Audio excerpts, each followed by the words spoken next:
बाजारों में है भरपूर एक्शन और कुछ नई कमजोरी के संकेत 9000 के लेवल के नीचे आते हुए दिख रहे हैं। ढेर सारा खबरों वाला सिलसिला भी बाजार में चल रहा है। एक और जहां पूरे इकोनॉमिक पैकेज का ऐलान हो चुका है, वहीं दुनिया भर के बाजारों से भी ढेर सारे संकेत आपको आते दिख रहे हैं, कुछ अच्छे तो कुछ बुरे। इन तमाम संकेतों के बीच में भारतीय बाजारों की दशा दिशा क्या रहेगी और लॉकडाउन 4.0 के बाद बिजनेस और इकोनॉमी के हालात क्या होंगे, लॉकडाउन के रिलैक्सेशन के बाद किस तरह से कारोबार पटरी पर आएंगे और निवेश के मौके कब और कहां होंगे, ये ढेर सारे सवाल आपके दिमाग में हैं। इनके जवाब के लिए हम आज बात करें बाजार के जाने माने दिग्गज एबेकस एसेट मैनेजर्स एलएलपी के फाउंडर सुनील सिंघानिया साहब से। सुनील जी, बहुत बहुत स्वागत है आपका जी बिजनेस पर, और सबसे पहले तो वक्त देने के लिए बहुत बहुत शुक्रिया आपका।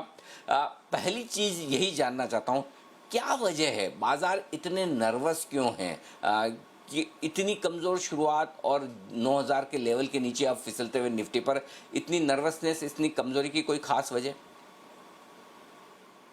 देखिए अनिल जी, क्या है ना, अभी लॉकडाउन को 2 महीने हो चुके हैं और पहले 1 महीने में ये आशा थी कि ये लॉकडाउन जल्दी से खुल जाएगा, इकोनॉमिक एक्टिविटी फिर से दोबारा नॉर्मल पे आ जाएगी। लेकिन ये जो फिर से 2 हफ्ते का ये लॉकडाउन एक्सटेंड हुआ है और जो व्यू जो हम कंपनियों से बात करते हैं और जो ग्राउंड लेवल से आ रही है कि अभी भी इकोनॉमिक एक्टिविटी 20-25% से ऊपर पहुँच नहीं पाई है। आई थिंक वो थोड़ा-सा एक एक कंसर्न है कि ये कब इकोनॉमिक एक्टिविटी अपने नॉर्मल पे आएगी। दूसरी, ये जो माइग्रेंट्स लेबर अपने घर चले गए हैं, तो उसको लेके हुए भी एक कंसर्न है कि जब इकोनॉमिक एक्टिविटी फिर से शुरू भी हो जाएगी, तो ये काम करने के लिए लेबर की क्या उपलब्धियाँ क्या क्या व्यवस्था रहेगी। और थर्ड, ये इकोनॉमिक पैकेज आया है, ये package I think in the given circumstances government ने जो बन सका वो किया है, लेकिन हर पैकेज के बाद में हरदम थोड़ी बहुत निराशाएँ होती हैं। वो बोलते हैं ना, sell on rumour and buy on rumour and sell on news.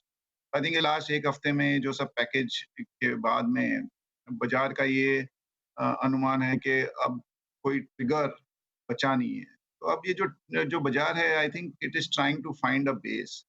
और हमारा मानना है कि ये ठीक है, एक बार ये थोड़ा-सा एक कंसर्न के साथ में खुला है। बट जैसे-जैसे कोविड के बारे में कुछ पॉज़िटिव न्यूज़ फ्लो आएँगे, जैसे-जैसे इकोनॉमी ओपन होने के बाद में कुछ पॉज़िटिव न्यूज़ फ्लो आएँगे, तब जाके ये थोड़ा-सा सँभलेगा। हम्म हम्म। लेकिन ये भी तो हो सकता है कि जब ओपनिंग अप हो, लॉकडाउन खुले, उसके बाद अच्छी खबरों के बजाय बुरी खबरें आएँ, जैसा कि कोरोना का फैलना या फिर कामकाज करने में मुश्किल। क्योंकि मैं अभी कुछ खबरें पढ़ रहा था सुनील जी कि जर्मनी में फॉक्सवैगन ने यूरोप में 4 प्लांट बंद किए हैं, जर्मनी में प्लांट बंद किए कि डिमांड ही नहीं है। तो क्या इस तरह की दिक्कतें बिजनेस को लेकर, इंडस्ट्री को लेकर लॉकडाउन खुलने के बाद आ सकती है? या तो डिमांड की कमी रहे, या फिर अगर डिमांड हो तो जैसा कि काम करने वाली लेबर की कमी आए, पैसों की कमी आए, क्या ये दिक्कतें हो सकती हैं? नहीं, we are heading into a very challenging period, इसमें कोई डाउट ही नहीं है। अब ये चैलेंजिंग पीरियड है, 3 महीने का है, 6 महीने का है, 9 महीने का है, ये हमें किसी को पता नहीं है, क्योंकि हमारे लाइफ में ये पहली बार ऐसा हुआ है कि पूरा इकोनॉमिक एक्टिविटी 2-2 3-3 महीने तक बंद हो।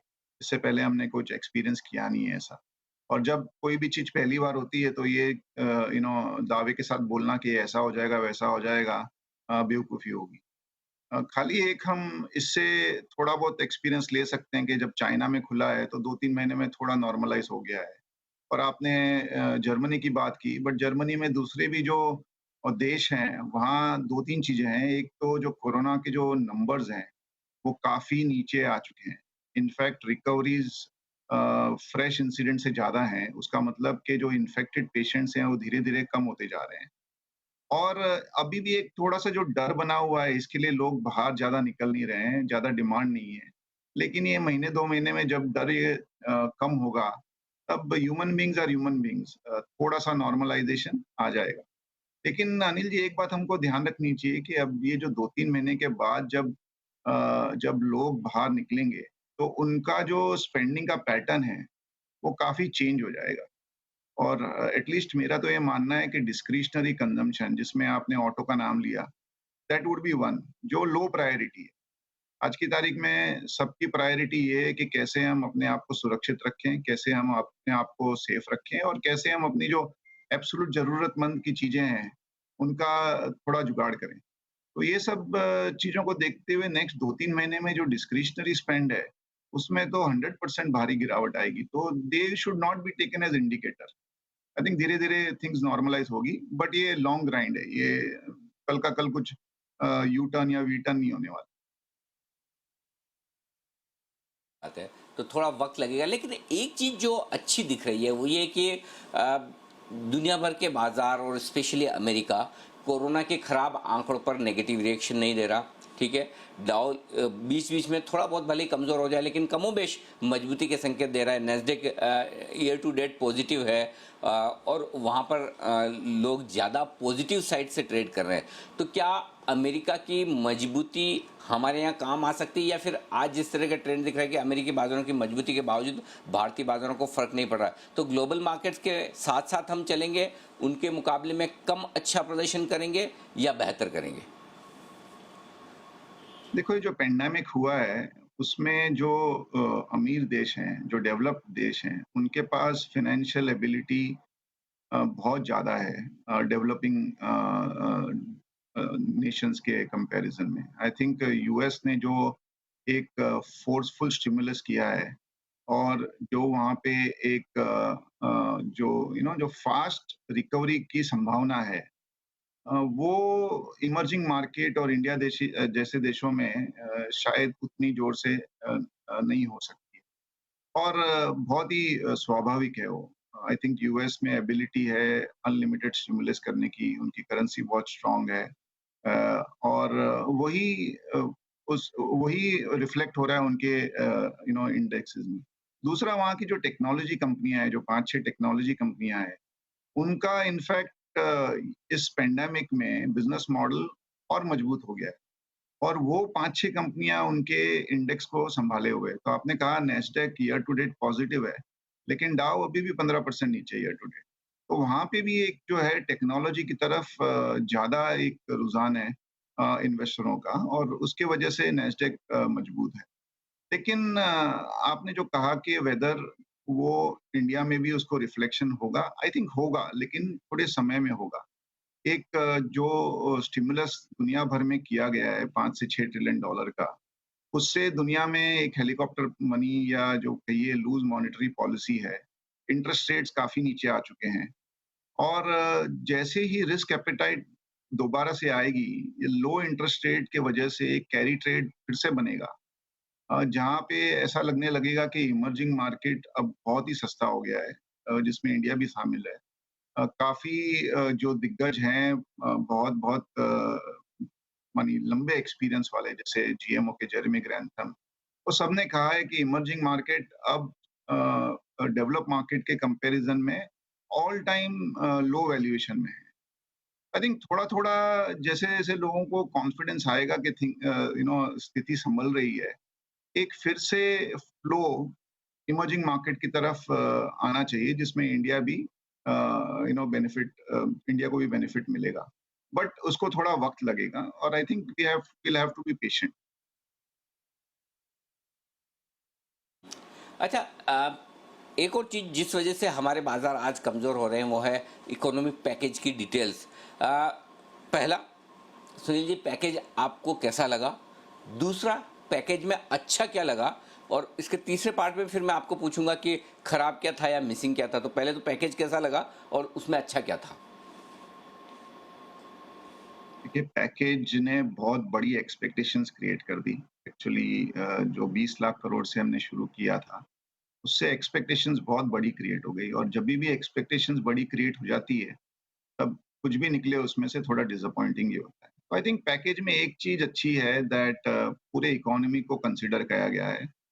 काफ़ी चीज़ें जो 4-5 साल पहले हो जानी चाहिए थी और कोई रीज़न से नहीं हुई, वो ये जो एडवर्सिटी है उसको एक अपॉर्च्युनिटी में कन्वर्ट करके गवर्नमेंट ने वो पुश कर दिया है। तो डिफेंस का सेक्टर हो, पीएसयू का मामला हो, एग्रीकल्चरल रिफॉर्म्स हो, तो ये सब अच्छे स्टेप्स थे।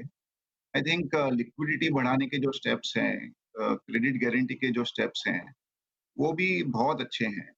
और नॉर्मलसी आने के बाद में ये सब स्टेप्स का एक्चुअल इम्पोर्टेंस समझ में आएगा। आई थिंक थोड़ा-सा डिसअपॉइंटमेंट ये है कि ये जो सब स्टेप्स हैं, ये हमें मीडियम टू लॉन्ग टर्म में फ़ायदा देंगे। आई थिंक हमें एक कोई नियर टर्म भी स्टेरॉइड चाहिए था, वो थोड़ा-सा ये पैकेज में मिसिंग है। तो जैसे कहा कहा जाता है दैट अगर पेशेंट सीरियस है, तो उसको नियर टर्म में आपको स्टेरॉइड्स देना पड़ेगा, ऑपरेशन करना पड़ेगा।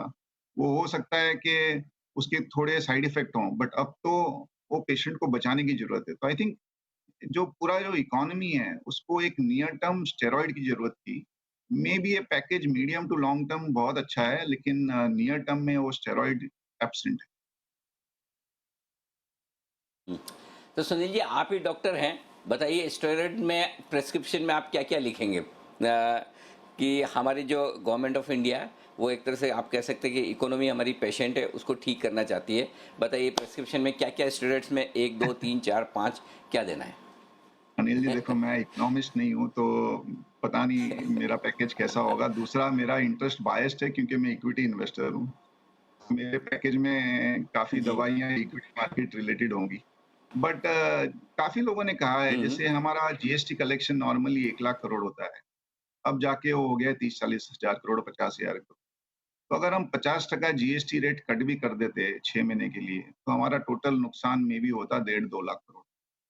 बट उससे एक थोड़ा डिमांड में इम्प्रूवमेंट होता। कैपिटल मार्केट रिलेटेड जो पहले भी लोगों ने बोल चुके हैं, long term capital gain, buyback tax, so on so fourth.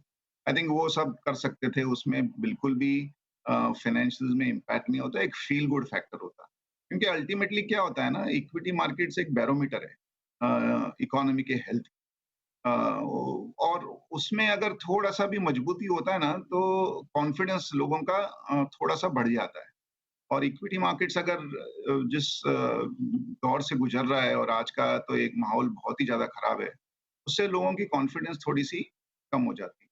तीसरा, आई think it is a matter of survival. अभी हमारे जो एंटरप्रेन्योर हैं, अगर हम उनका नियर टर्म में हैंड होल्ड नहीं करेंगे नेक्स्ट 2, 3, 4 महीने में, तो ये जो पैकेज की जो बेनिफिट है, जो हमें मीडियम टू लॉन्ग टर्म में आनी है, वो काफ़ी लोग तो बचेंगे ही नहीं उसका फ़ायदा उठाने। तो थोड़ा ये नियर टर्म में I would say that distribution of of direct benefit थोड़ा-सा ज़रूरत ज़्यादा था। ये पैकेज में इनडायरेक्ट बेनिफिट बहुत हैं। थोड़ी एक डायरेक्ट बेनिफिट की बहुत ही सख्त ज़रूरत। हम्म। अब अगला सवाल मैं मार्केट पर लेना चाहता हूँ। क्या वाकई वापस में मार्केट 7,500 8,000 की रेंज में जा सकता है, जो पुराने बॉटम है वो टेस्ट कर सकता है, या उसके नीचे भी जाने का डर है? देखो, इसके पहले भी एक वेबिनार में जब हम साथ थे, तभी मेरा व्यू था, मैं ट्रेडर नहीं हूँ, नियर टर्म कोई अ यू नो बता नहीं सकता कि मार्केट किस डायरेक्शन में जाएगा। But looking at the conditions, मेरा ये मानना है कि 8,500 से 9,500 का एक जो बैंड है, market should be with in that band. जब बाजार नीचे आता है तो लोग 7,500 की बात करने लगते हैं, जब बाजार ऊपर हो गया था तो लोग 11,000 की बात करने चालू कर दिए थे, तो वो होते रहेगा। बट जो फंडामेंटल है और जिस हिसाब से अर्निंग एफवाई 21 की काफी चैलेंजिंग हो सकती है, उसको देखते हुए एक 9,500 के ऊपर निफ्टी थोड़ा सा मुश्किल लगता है। और जैसे ही ये बाजार नीचे आता है, वैसे काफी शेयर अपने एसेट वैल्यू के कंपैरिजन से सस्ते हो जाते हैं। और अगर आपका व्यू है कि ये 3 महीने में सब कुछ नॉर्मल होने लगेगा, तो एफवाई 22 को देखते हुए फिर 8,500 के आसपास काफ़ी शेयर बहुत ही अट्रैक्टिव हो जाएँगे। मेरा ये मानना है कि ये जो रेंज है, बाज़ार उसी में चलना चाहिए। लेकिन आपने देखा होगा कि stock specific, sector specific movement बहुत ही ज़्यादा डाइवर्जेंट है। तो जो सेक्टर ने इंडेक्स को ऑल टाइम हाई ले गए थे, जो फाइनेंशियल सेक्टर हैं, वो अक्रॉस द बोर्ड आधे हो गए हैं शेयर। उसमें अच्छे शेयर हों, खराब शेयर हों, अच्छी कंपनियाँ हों, खराब हो, सब आधे हो गए। On the other hand pharma जो नहीं चला था, वो ठीक चल रहा है। मार्केट लीडर है, जिसमें काफ़ी इन्वेस्टमेंट आया है, उसके वजह से बाज़ार टिका हुआ है। तो ये सेक्टर चेंज होते रहेंगे। लेकिन आई थिंक ये range should be the range which we should look at till till normalcy return. और मेरे हिसाब से अगस्त सितंबर के पहले ये बताना बहुत ही मुश्किल है कि हमारी इकोनॉमी 50% नॉर्मलसी पे है या 80% नॉर्मलसी पे। ये ग्रेजुअली होगा। डर, फ़ियर, पैनिक बहुत ज़्यादा है।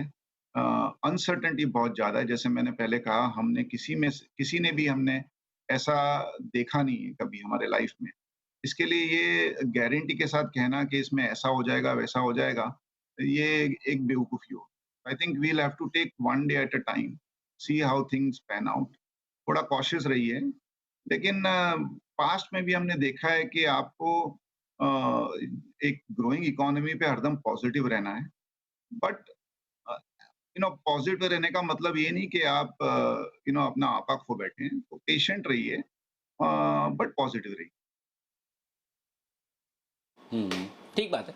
अच्छा, एक चीज़ और है कि हाँ, आपने जैसा अभी कहा भी कि जब भी तेज़ी होगी तो लीडर्स जनरली बदलते हैं। तो क्या इस बार भी लीडर्स में बदलाव की संभावना है? यदि है, तो फिर किस तरह की कंपनियाँ, किस तरह के सेक्टर्स, थीम्स लीडरशिप लेंगे? और दूसरा ये कि क्या कोरोना के चलते कुछ नए इन्वेस्टमेंट एवेन्यूज़, नए इन्वेस्टमेंट के तरीके, नई इन्वेस्टमेंट वाली कंपनियाँ भी सामने आ रही हैं?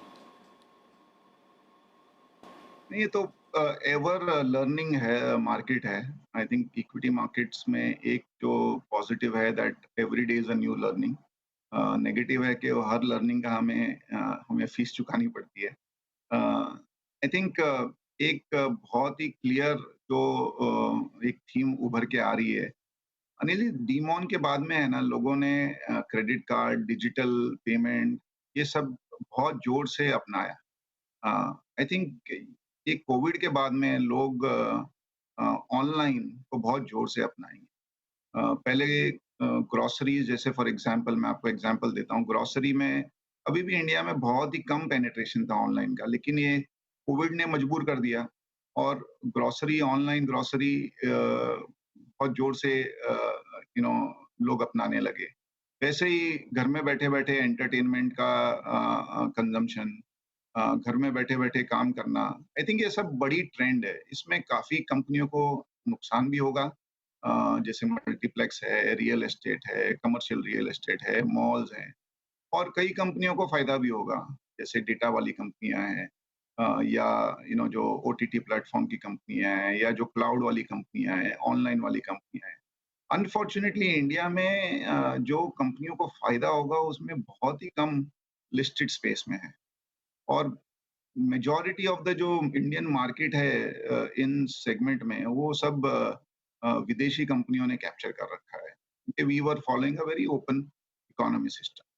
आई थिंक थोड़ा-सा एक नैरोइंग मार्केट हो जाएगा, दैट जो फ़ायदे जो कंपनियों को हो रहे हैं, वो थोड़े से स्क्वीज़ हो जाएँगे, और जो कंपनियों को नुकसान हो रहा है, वो थोड़ा फैल जाएगा। लेकिन एक बात और भी हमें याद रखनी चाहिए कि अल्टीमेटली इंसान इंसान है। वो आगे-पीछे फिर अपने कंज़म्पशन पे आएगा, because that is our emotion. फिर वो बाहर जाना शुरू करेगा। तो ये साल 2 साल में काफ़ी कंपनियाँ जिनको नियर टर्म स्ट्रेस है, वो फिर से अच्छा करने शुरू कर देगी। तो I think in the near term हमें वो कंपनियों को देखना है जो ये 1 साल का जो पेन है, उसको सर्वाइव कर सकें। तो मेरे हिसाब से जो भी कंपनियाँ लिवरेज्ड है, उनको नियर टर्म में बहुत ही पेन आएगा, क्योंकि आपका सेल हो ना हो, आपका प्रॉफिट हो ना हो, आपको ब्याज तो भरना ही है।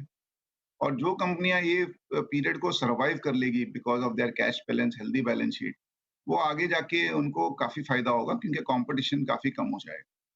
तो थोड़ा-सा डायनामिक सिचुएशन है, बट नियर टर्म में हाई डेट वाली कंपनियों को तो पक्का ही थोड़ा-सा इश्यू। हुँ, तो थोड़े से इन्वेस्टमेंट करने के तौर तरीके भी बदलेंगे। लेकिन अब बड़ा सवाल ये है कि बहुत सारे इन्वेस्टर्स ऐसे हैं, सुनील जी, जो म्यूचुअल फंड में या तो एसआईपी कर रहे थे या फिर लंबे समय से इन्वेस्टेड है। पहली बार उनके पोर्टफोलियो में नुकसान आता हुआ दिख रहा है और थोड़ा सा कॉन्फिडेंस हिला हुआ है कि अब क्या करें, एसआईपी कंटिन्यू करें, ना करें। प्लस अगर नुकसान है, हल्का-फुल्का 2-5% का नुकसान है तो निकल जाएँ या होल्ड करें, तो उनको क्या सलाह देंगे आप? और प्लस जिनको नया निवेश करना है, उन्हें क्या करना चाहिए? तो जो इन्वेस्ट किए हुए हैं, मेरे हिसाब से बने रहिए अनलेस कि आपको पैसे की हम्म। ज़रूरत है। देखो अगर पैसे की ज़रूरत है, तो कोई भी लेवल हो आपको ये इन्वेस्टमेंट ही आपने इसी के लिए किया कि कोई बुरे दिन में आपके काम आए, तो आपको पक्का ही अगर आपको पैसे की ज़रूरत है, आपको फंड्स की ज़रूरत है, तो आपको यूज़ करना ही चाहिए। बट अगर नहीं है तो आप बने रहिए, आप एसआईपी अपना कंटिन्यू कीजिए। 3-6 महीने जैसे मैंने कहा, मेरा एटलीस्ट मानना है कि थोड़ा-सा एनवायरनमेंट चैलेंजिंग होगा। बट हो सकता है अगस्त सितंबर के आते-आते कोविड का भी प्रकोप थोड़ा कम होगा। थोड़ा एक अपना फेस्टिव सीज़न की शुरुआत होगी। ओपनिंग अप जैसे आज लॉकडाउन 4 में दुकानों को ओपन करने की मंजूरी दे दी गई है एक्सेप्ट फॉर कंटेनमेंट ज़ोन्स। तो थोड़ा-थोड़ा एक इकोनॉमिक एक्टिविटी भी शुरू होगी और वो जब सब नंबर्स आने शुरू होंगे, तो हो सकता है कि मार्केट माइट प्रीएम्प्ट और मार्केट इकोनॉमी से पहले फिर से ठीक होना शुरू हो जाए। बट ये 2-3 महीने आपको पेन ज़रूर रहेगा। जो इन्वेस्टमेंट नहीं किए हैं और अभी जिनके पास पैसा है, I think you are in a great position. आपको ऐसा अपॉर्च्युनिटी मिल रहा है, जो आपने 6 महीने पहले भी सोचा भी नहीं था कि आपको इतनी जल्दी मिल जाएगा। इस अपॉर्च्युनिटी को यूज़ कीजिए। आप अभी से एसआईपी शुरू कर सकते हो। मे बी 3-6 महीने के टुकड़े में आप इन्वेस्ट कर दीजिए। तो from year to maybe August is something where you can just start in. बिल्कुल। तो 2020 वो साल है जिसमें आपको निवेश करना चाहिए। पुराना है तो जारी रखें, नया है तो और धीमे-धीमे पैसा लगाएँ।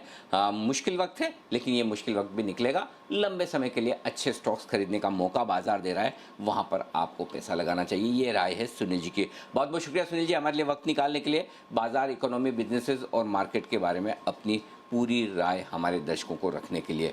तो इस ख़ास शो में इतना ही। मुझे दीजिए इजाज़त। बने रहिए हमारे साथ ज़ी बिज़नेस पर। नमस्कार।